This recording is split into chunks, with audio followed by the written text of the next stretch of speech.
Watching on our YouTube channel, Max 98.3 stream, exclamation point. Again, we got our good friends at First Source Bank here to talk about fraud.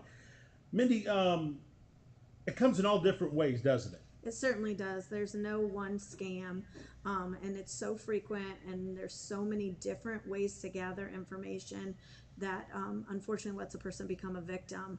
And that's really what we want to do. So we are actually hosting a seminar this Thursday evening at the Plymouth Library, open to anyone. You do not need to bank at First Source, at 6 o'clock, just to talk about some frequent scams that we see that will help you protect yourself and protect your loved ones. And then, as always, First Source wants to be a good community member. So we are willing to offer these presentations to any group, whether that be your mom's group, your non-for-profit, your church group, your Saturday night poker night. I want to make sure I go to that one.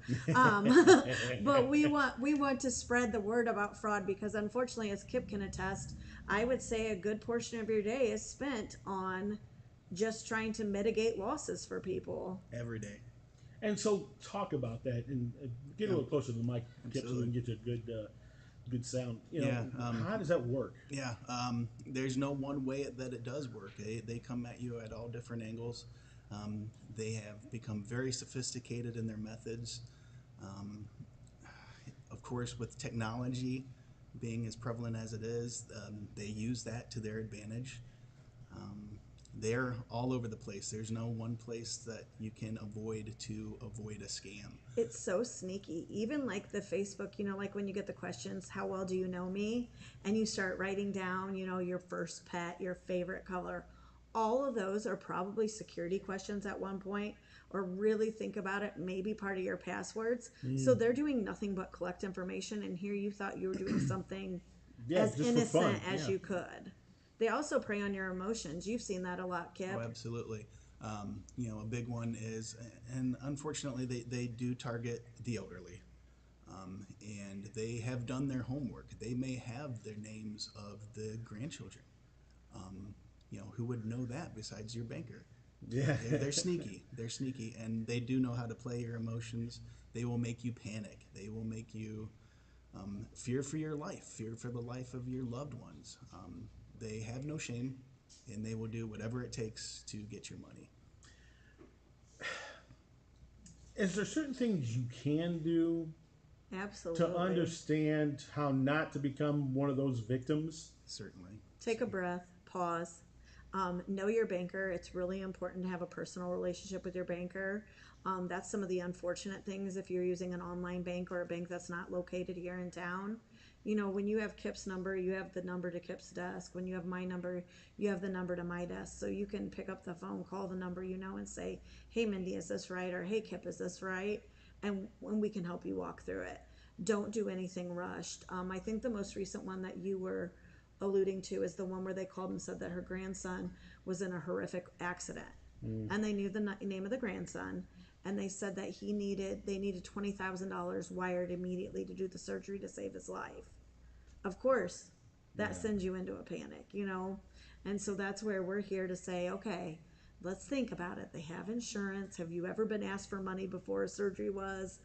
Where is your grandson supposed to be? What's going on?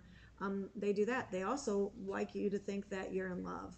And I'd say that the romance scams are probably the ones that tug at my heart the most. They'll find somebody who's lonely.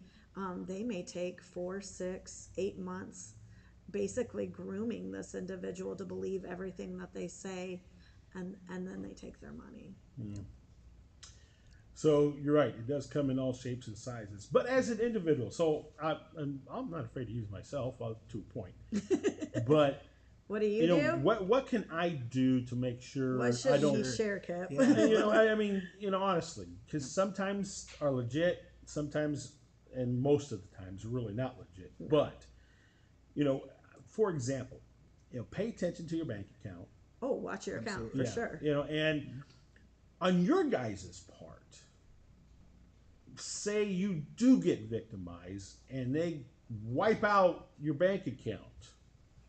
And what I love about you guys is normally when you see a transaction taking place, you red flag it immediately and let me know because you've got that ability to do that.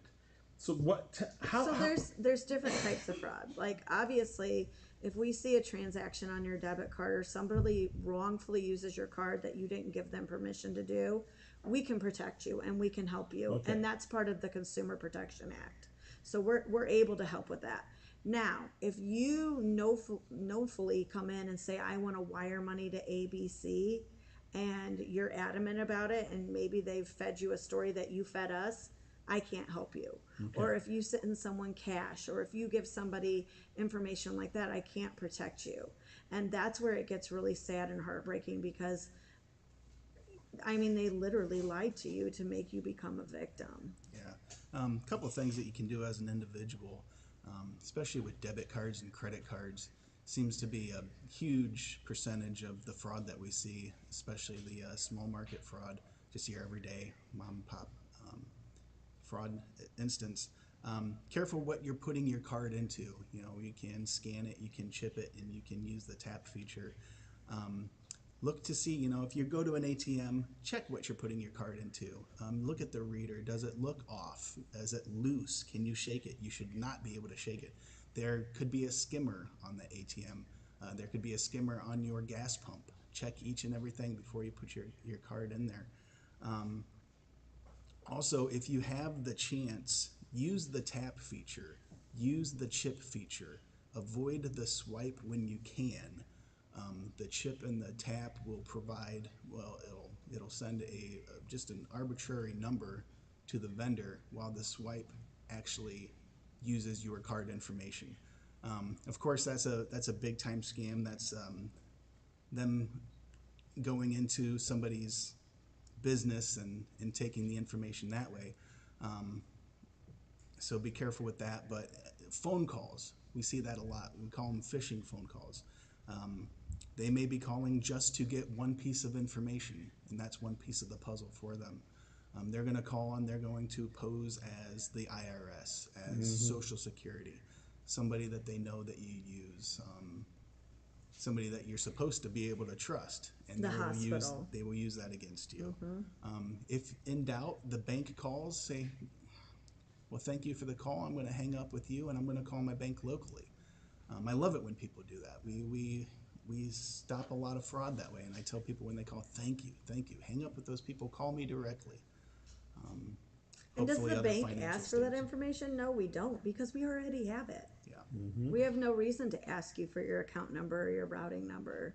yeah. We already have that. We tell people all the time, if I'm calling you and I'm asking, I have all your account information right in front of me. I don't need your account number. I don't need the last 4 digits of your account Right. number. I will not ask those pieces of information. Just be careful. Text messages, emails that you get, look at the where it came from. The emails especially. Is it safe for Source Bank? It might, but it probably has an extra number in there, an extra letter. It might be First Source with a double E. Just take the time, read through those things. Don't touch any of the links unless you're 100% sure that's a good link. Yeah, I mean, it sounds like a lot you have to do, but listen, there are rotten people out there that want you to go to that limit, and you know, if you don't go to that limit, you're going to get victimized. And I keep using that word victimized, but that's exactly what happens. You are victimized, and you don't even know it. You know, but like I said, I love the fact that my First Source Bank, when they see an odd purchase, We're gonna call you. you're calling me. Yeah. Or you'll send out a notification, hey, this is a purchase, and I don't know how exactly you word it, but what you're doing is alerting me saying, hey, we got this bit of information right now. Did you do Did this? you do this? Yeah, yeah, and, know, we and we you get- ask that. Please be patient I'm with so us. glad you do Right. that. Yes. And you're exactly right to please be patient. People often are frustrated. It's my money. I want to send it where I want to send it. But you don't understand the amount of fraud, tens of millions of thousands of $1 billion we see Sure. all the time coming through that we want to make sure we protect, because that's our whole mission, you know, achieve security, build wealth, and realize your dreams. So we need to protect your money. Yeah, and I love the system you guys got. It's easy to, because there's times where I just forget. Yeah, we all do. I mean, you just what is this purchase? And I'll tell you, the one scam I got caught on, and I don't know how, but I think it's probably because I did a survey, and what better avenue to, and I thought it was a trusted site, wasn't. And next thing you know, I'm getting, I think, 15 Apple charges Yep. from Apple. Some dude nabbed my bank account. He didn't, he didn't take what was all in it. Where it could have, but he knew he could just pick and Nickel choose and dime. because I wasn't. So if I see an Apple charge, I'm thinking, okay, well, I did use one of the Apple apps or before, but man, next thing you know, I'm out almost $200, $300, and I know I didn't do that many Apple purchases. So I came to you guys, and you gave me the advice, and then I went and I called Apple, and they must match you or contacted you or whatever, how you guys did it. Next thing you know, it's taken care of, but I had to redo my whole bank account, and so it couldn't be used anymore. And otherwise, if I don't pay attention to that, my bank account, who knows how many hundreds and thousands of dollars he could have took from me. They won't stop. They'll take it all. Yeah, I mean, and it was just, thank God I got a notification. Yep. Because it was, this dude had a lot of purchases, and I don't do that. And Right. your notification caught it. And if you don't catch it, I'm really not paying attention to it. Well, how many people really open up and look at their bank statements, Yeah, myself I included? am horrible at that. Yeah. I'm not going to lie. I'm horrible. Online because the banking- reason why is because I've entrusted you guys so much with my finances, I don't have to worry about it. Yep. Right. Online banking is a good resource, though. People are often scared, well, it's online. Well, online banking is actually extremely secure. You think about it, when you get mailed a paper statement, you're letting all your information in your mailbox. And you also are waiting till maybe 30 days after a transaction has happened to even look at it. So online banking is a good way to keep It's track of. immediate. Yeah, it's a good way to keep track of what's going on in your account and know right away if something's not right. Yeah. And Tony, you're one of my favorite clients, but as much as I love you, I don't look at your account every day. No. So yeah. combating fraud, if you're leaving that up to your financial institution, you're going to lose. Everybody's got to take responsibility. It takes everybody to combat this. Look at your accounts. Careful what you're doing. Careful with the links that you're clicking. Just take the time to read through things and be careful. Absolutely, and that's the best advice that we can give. Honestly, I'm getting better at that. But the fact of the matter is, there's times where I will look when I do look, maybe a week or two down the road. I'm thinking, I don't remember doing that, and it's just a simple phone call to you guys. We trace it, and then I do remember. That happens to me. You know what I'm saying? I mean, Yeah. but I'd rather have that than not have that. I think the biggest thing is just have a partner, and we want to be your partner, and we're here to help, and we want to make sure that we do our best to protect and to educate, because you don't know what you don't know. Exactly right. And we see it every day, and other people don't see it every day. So although it might be scary, and we're not trying to frighten anyone into, doing anything, we just want to make sure that you have the knowledge to protect yourself. And it really doesn't matter what financial institution. Absolutely not. You can always call us. Yeah, even though we're, I'm here and telling you my personal experience working with First Source. Ask about the fraud. How does your institution handle fraud? Absolutely. Because there's not all banks handle it the same. No, especially on the business side. Business fraud is extremely prevalent as well. And we have several, and you're not protected like you are as a consumer, unfortunately. So we have several products and services that we use for our business clients to make sure that they're not taken advantage of. And unfortunately on business fraud, we've seen people try to get hundreds of thousands of dollars on a botched wire number or, an email gone wrong.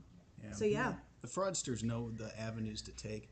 They know that once a wire is wired, that money's gone. Yeah. The only way that we can get that money back is if they're nice enough to send it back. Another thing that they use is How gift often cards. does that happen? What percentage is that? Oh, that's That's not even 1%. That's not even half of a No, percent. no. No, If the fraudsters have gotten it, it's done. Now, if you get a hold of the other bank before they've come to withdraw, but they're like waiting at the other bank to withdraw. Oh yeah. Right. Once they get I it, mean, it's they're gone. like, Yeah, the gift cards, that's a good Then one. we'll want to put that out there. If anybody claims to be the IRS or whoever they say they might be, and they want you to go purchase gift cards to pay them, that should be a huge red flag. Do not give those numbers over the phone. The Don't fraudsters buy know those. once you do, that money's gone. It's not traceable. You're not getting it back, and they know that, and that's why they use those. And they're stop and smart. think about it. The only time you give away your personal information is either you go to your bank or you call your bank. Yes. Yeah, you need and to talk- initiate and it. yeah, you have to initiate it. Exactly. You know, and I feel so sorry for, you know, and again, the elderly are the major victims in all this, because now these guys are so creative. These fraudsters are so creative, and getting money now. It's just, and sometimes when you You aren't get caught thinking, up. You get caught up. thinking, like you said, you used a great example about grandson getting Or it's caught, late in the or- evening when you're like half asleep, or I mean, they Absolutely. prey on everything. Yeah. Now, Tony, I know you're a good First Source customer and you have the First Source app. Have you seen the new credit feature on there? Yes. Yeah, so that's Love another it. thing to monitor. At First Source, we do have your credit bureau on the app. It is not a hard pull on your credit by any means, but it allows you to view and monitor. So that's one of the things I like. So I make sure it alerts me if anybody tries to extend credit. I'll know immediately, because you mentioned it in the very beginning, identity theft. Well, I work with a particular card, and I'm learning still, and I I think got we're all always learning. and it's what's one of the top two companies that I got this card through. And, your credit score is another thing that you got to pay attention to. Oh yeah. I don't know if I want to share this. I'll talk to you. I do want to share with you guys after we're off the air, but sometimes you got to pay attention to that too. You do, because things can happen that you're Right. unaware of. And because I was doing great. I thought I had a great credit score, and the next thing you know, I'm minus 39 points because You do inquiries or something. Well, not shows just up. that. It's just if you don't, I'm set up to. I'm just going to tell you. I make payments. It's on Right. time. It's automatic. Right. But your credit score can still apparently get damaged if your credit limit goes down. Okay, so yeah, that's a lot of things to think about. Credit is a whole, we can offer this class as well. Yeah. Credit's a whole nother issue, but so for example, with credit scores, like I have a Discover card I've had since I was 19. It was like the free pizza and t-shirt deal Right. in college that they're not allowed to do anymore. So I never use that card, but I don't close that card because that's my oldest trade line and it bumps up my credit score. Right. Another thing that often gets people is that you should never use more than 30% of your available credit. So if you get a credit card for $1,000, you should never put more than $300 on that card, or it will negatively impact your credit score. Son of a. So there's a lot of things with credit that we can help you with and show you how to do that and how to bump your score quickly. Because really the true greatest assets an individual has is the ability to earn money and the ability to borrow money. Because that's what's going to get you through. Those with good Right. credit get the best deals. Those that make money can buy what they need. So we want to make sure that we have strong financial people in the community, right? It keeps everything going. Well, I need to sit and. We'll sit do the down credit because- class. Because, like I said, it caught me off guard. It's very, It just caught me off guard, and nor do I remember ever seeing that being a case. But apparently, I didn't read it well enough or understand it. well, enough, it's like, what did I read a meme that said, it's funny that a government that's $1 trillion in debt gives me an arbitrary number and decides whether or not I can borrow. So, Yeah. it's kind of one of those things. That it is. But it is what we deal with, and we're more than happy to show you the tips and tricks. Yeah, well, guess what? We're having a conversation after this. You I'm got gonna tell it. 'cause I am upset. So, this is, I'm touting the horn of First Source Bank because this is where I've worked with my entire life, and they bailed me out and helped me whenever I've been in a financial situation. And I know you folks got institutions out there that do the same thing. Just be diligent. Yes. Yes. And that's the one Know thing I'm your learning in banker. my elderly life here that I got to really start being more at. I've been very lucky. I haven't been taken for hundreds and thousands of dollars or had my entire savings wiped out. I've been very, very fortunate with that. And a big reason why is because who I'm banking with. I stress, find out what your institution provides as services as far as taking care of fraud situations. Absolutely. Does your bank give you notifications of odd purchases, and I thank God First Source has got that service to do that, because it helped me taking care of situations already. So I mean, I'm a rocking testimonial for them on that. It's just it's just the older we get, doggone it, we've earned our money. You work really hard for Yes. it. That's right. Not to let it go away. Yeah. Yep. So like I said, what day again is that So fraud this class? Thursday at 6 p.m. at the Plymouth Public Library. But if you cannot make that and you would like us to talk to your group, talk to you, please always call us at the Plymouth Banking Center. The number is 574-935-1522. And we'd be happy to come to you and talk about fraud, credit, savings, Yeah. home purchase, whatever we can do to help. Now, of course, obviously Plymouth has always been a First Source hub, but you also have several I area was going to banking say, centers. yeah, anywhere in Marshall County, Stark County, Pulaski County, Fulton County, St. Joe County, we've got you all covered, and we can get you to the right person to make sure that you are getting the information that you need. All right. Well, thanks for the education. I didn't mean to turn it into a credit thing either, but Hey, good to know, right? Got to get this taken care of here, because I'm a little frustrated, as you can tell.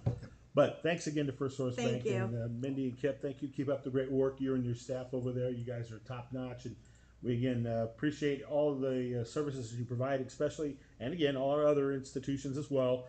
But fraud is real, and it continues to be an upward trend, a thing to do, because we just got a lot of rotten people out there. So That's the truth.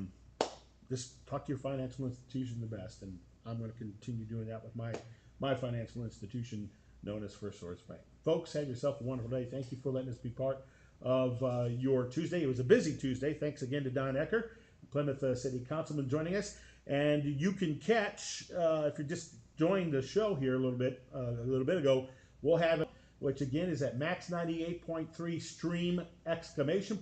And we'll have it transferred also into our Max 98.3 Facebook page, so you can enjoy as well. And again, if you just jumped into this conversation here with our friends here at First Source Bank about fraud, I would highly encourage you to go back and watch it from the beginning, so you can hear everything we talked about, because there's a lot that goes into this. And again, it's about being protected. Folks, have yourself a wonderful day. That's it for the Max Morning Show and Marshall County today. Have yourself a wonderful Tuesday. Thanks, Tony.